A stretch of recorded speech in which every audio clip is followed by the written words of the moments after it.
Hello बच्चों, आज की इस वीडियो में हम लोग IIT JEE एडवांस 2020 के एग्ज़ाम पैटर्न और मार्किंग स्कीम को डिस्कस करने जा रहे हैं। चलिए स्टार्ट करते हैं। स्टार्ट करने से पहले जनरल बातें जो सभी बच्चों को पता होती है कि भाई IIT एडवांस में 2 पेपर बच्चे को देने होते हैं, पेपर 1, पेपर 2। पेपर 1 की टाइमिंग 9 to 12 है और पेपर 2 की टाइमिंग ये है 2:30 से 5:30। ओके, अच्छा, अब इसमें हम लोग देख लें कि भाई पेपर 1 या पेपर 2 हम एक पेपर को डिस्कस करेंगे, वैसा ही सेम पैटर्न पेपर 2 का भी होगा। अब मैं पेपर 1 को डिस्कस करने जा रहा हूं।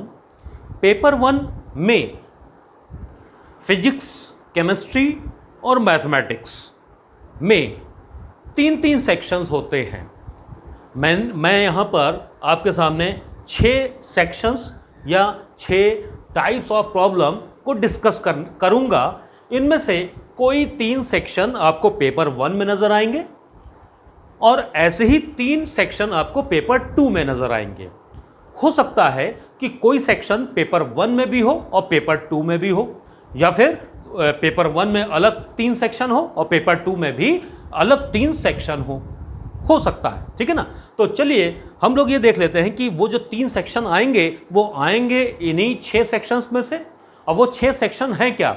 देखिए, ये जो वीडियो है एक्चुअली मेरे पास बहुत सारे बच्चों, आप ही में से बहुत सारे बच्चों का ये रिक्वेस्ट आई या आप लोगों ने मैसेज डाला कि सर मार्किंग स्कीम में थोड़ा सा कन्फ्यूज़न हो जाता है हमको, तो अगर हो सके तो एक वीडियो डालिए। तो मैं इसीलिए ये छोटी सी वीडियो आपके सामने लेकर के आया हूं। मुझे उम्मीद है कि इस वीडियो को अच्छी तरीके से आप समझ लेंगे तो एग्जामिनेशन हॉल में कम से कम अपने 10 से 15 मिनट हर बच्चा सेव कर ले जाएगा। और आप जानते हो कि IIT एडवांस में भाई या किसी भी कंपटीशन में सेकंड टू सेकंड फाइट होती है, एक सेकंड की लड़ाई होती है। तो अगर एक सेकंड की फाइट है उसमें हम 10 से 15 मिनट अपने सेव कर ले जा रहे हैं तो बहुत अच्छा है। क्लियर?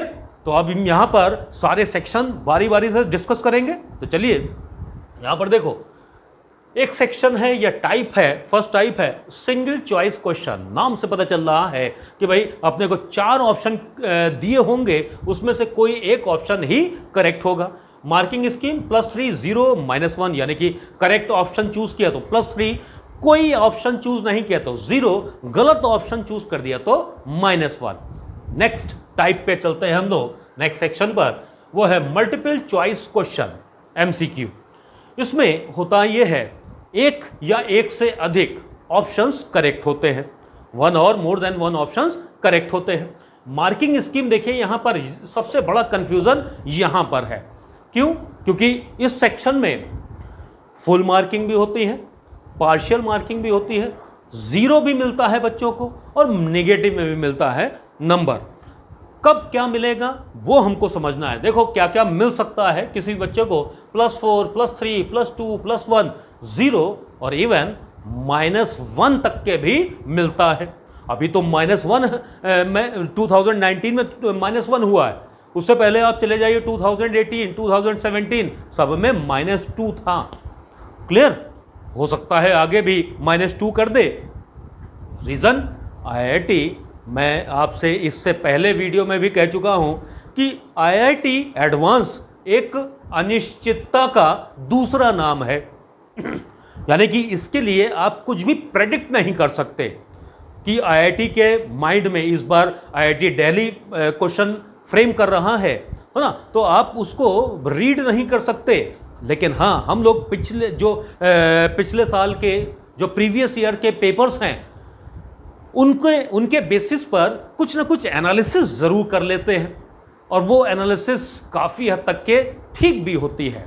चलिए हम लोग इस सेक्शन को समझते हैं, सेक्शन 2 या type 2 MCQ, multiple choice question. अब इसमें एक या एक से अधिक ऑप्शन करेक्ट होंगे। अब ये समझते हैं कि फुल मार्किंग कब होगी, पार्शियल कब होगी, 0 कब मिलेगा और नेगेटिव कब मिलेगा। यहां पर देखो, इसको मैं आपको एक एग्जाम्पल से समझाता हूं, इसको अच्छे से समझना सभी लोग।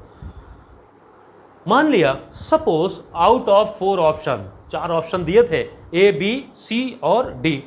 उसमें से केवल 3 ऑप्शन ही करेक्ट है, A, B and D options are correct. Suppose 3 options ही करेक्ट हैं। क्लियर? कौन कौन से 3? ए, बी और डी। अब मार्किंग देखिए, फुल मार्क्स किन को मिलेगा, किन बच्चों को मिलेगा? अगर कोई बच्चा सिर्फ और सिर्फ वही सारे ऑप्शन चूज करे जो कि करेक्ट हो। क्लियर? कोई भी बच्चा अगर सिर्फ सारे के सारे करेक्ट ऑप्शन ही चूज करता है तो उसे फुल मार्क्स मिलेंगे। हो सकता है उस क्वेश्चन में केवल 2 ही ऑप्शन करेक्ट हो। अगर उसने सिर्फ 2 ही ऑप्शन जो करेक्ट ऑप्शन पर ही चूज की, करेक्ट ऑप्शन को ही चूज किया है तो उसे फुल मार्क यानी +4 मिल जाएगा। ओके, अब हम यहां पर अपने एग्जाम्पल के हिसाब से आपको समझाने जा रहे हैं। देखो, +4 उस बच्चे को मिलेगा जो कि ये जो करेक्ट 3 ऑप्शन थे ए, बी, डी, सिर्फ और सिर्फ इन्हीं को चूज करे। गलती से भी अगर उस बच्चे ने ऑप्शन सी को भी चूज कर लिया तो जहां पे उसको +4 मार्क्स मिल रहे थे अब उसको -1 मिलेगा, यानी कि 5 नंबर चले गए आपके खाते से। 4 वो जो मिलने वाले थे, जरा सी गलती कर दी, गलत ऑप्शन पे आपने टिक कर दिया, गलत ऑप्शन चूज कर लिया तो वहीं पे जहां +4 मिलना था अब आपको मिल रहा है -1 नंबर। इसलिए ही तो ये जो सेक्शन है ये आईआईटी वालों का मोस्ट फेवरेट सेक्शन है। अक्सर पेपर 1 और पेपर 2 में कॉमन सेक्शन यही होता है, यानी एमसीक्यू 1 और मोर देन ऑप्शन करेक्ट वाले। ये आपको ये सेक्शन पूरे का पूरे चांस ये रहते हैं हर साल कि आपको पेपर 1 में भी दिखेगा और पेपर 2 में भी दिखेगा। तो अच्छे से समझिए इसकी मार्किंग। इसकी मैंने क्या कहा कि अगर किसी बच्चे ने सिर्फ करेक्ट ऑप्शन ही चूज किए हैं, सारे के सारे करेक्ट ऑप्शन, तो वो +4 मिल जाएगा। अब +3 भाई, +3 देखिए इस एग्जाम्पल के लिए एप्लीकेबल नहीं है। रीजन क्या है वो समझ लीजिए। +3 तब मिलता है if all the 4 options are correct. अगर जो भी क्वेश्चन है उसके चारों ऑप्शन करेक्ट है, ए, बी, सी, डी चारों करेक्ट है। क्लियर? लेकिन बच्चे ने केवल 3 करेक्ट ऑप्शन ही चूज किए, 3 करेक्ट ऑप्शन चूज किए और जो गलत ऑप्शन है उस पर गलती से भी उसको चूज नहीं किया, यानी कि उसको छोड़ दिया, तो उसे +3 मिल जाएगा। यानी चारों करेक्ट थे, किसी बच्चे ने 3 अटेम्प्ट किए, 3 चूज किए और वो तीनों ही करेक्ट थे तो उसे +3 मिलेगा। हालांकि ये केस यहां के लिए एप्लीकेबल इसलिए नहीं है क्योंकि यहां पर तो सिर्फ 3 ही ऑप्शन करेक्ट है ना।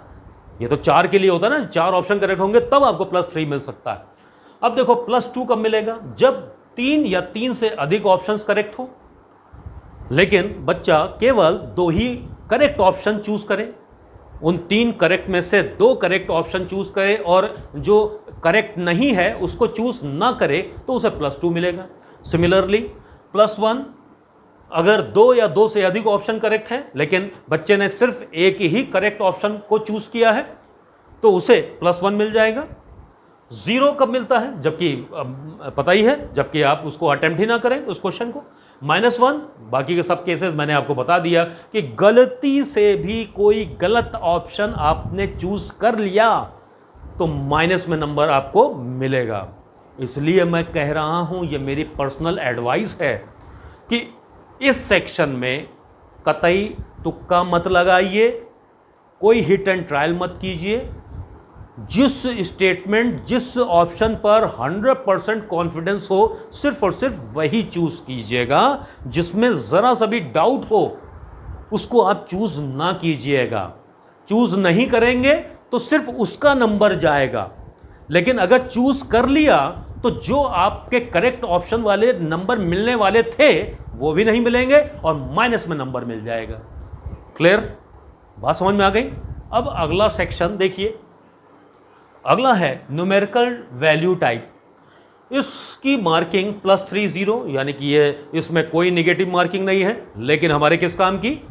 कोई फायदा नहीं, किसी बच्चे को कोई फायदा नहीं। रीजन क्या है कि भाई ये तो न्यूमेरिकल वैल्यू टाइप है ना, और न्यूमेरिकल वैल्यू टाइप यानी कि किसी भी क्वेश्चन का अगर हम न्यूमेरिकल वैल्यू कहें वो तो तभी निकलेगी ना जबकि आप कैलकुलेट करोगे, जब सॉल्व करोगे तभी तो ये न्यूमेरिकल वैल्यू आप लिख पाओगे, ठीक है ना।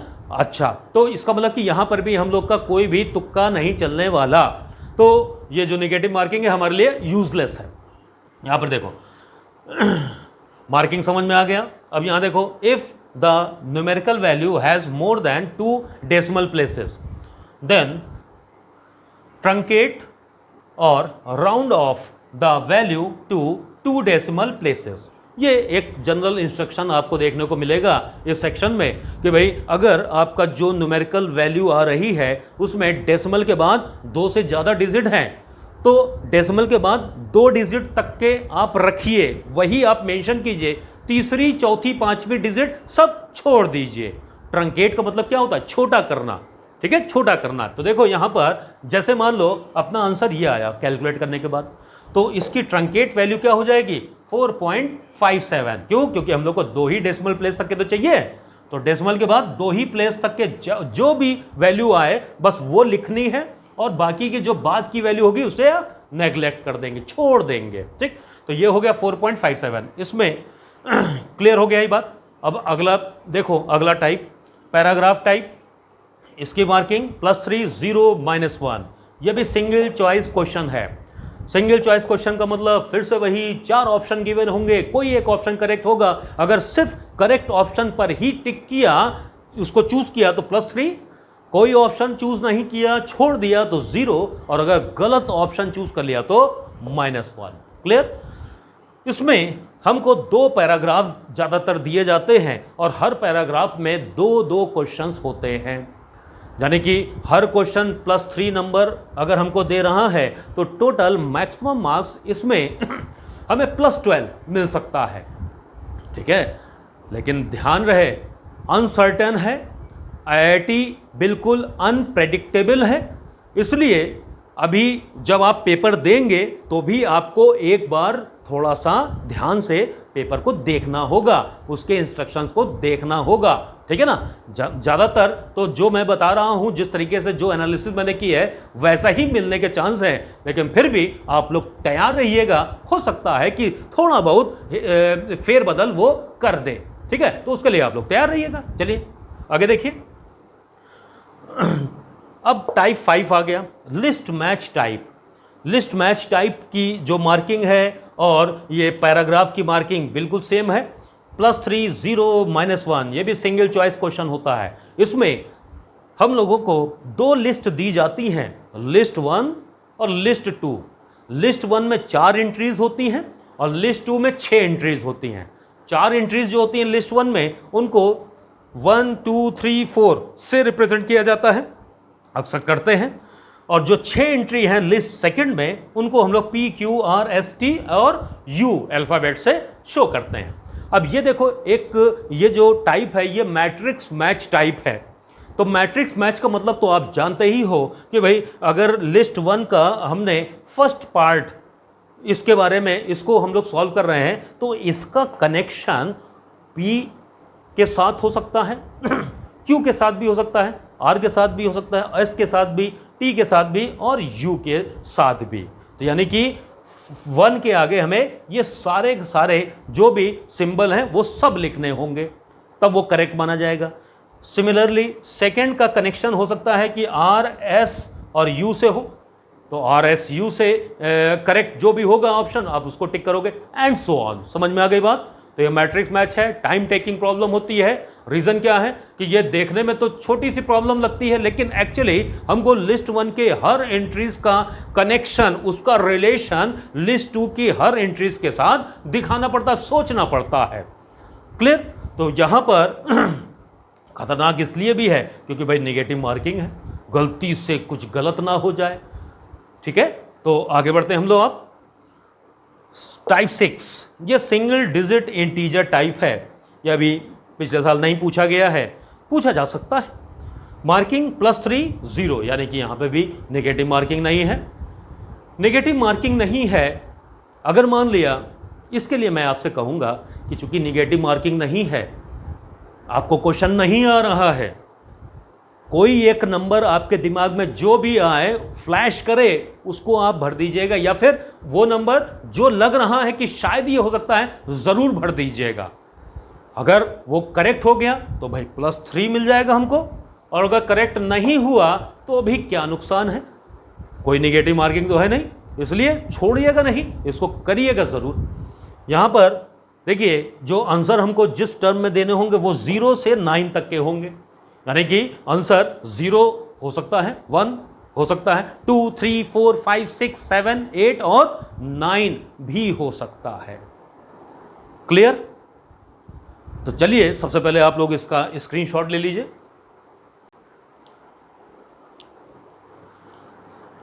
चलिए आज की वीडियो में बस इतना ही, और आने वाले जेईई एडवांस 2020 के लिए आप सभी को ऑल द बेस्ट।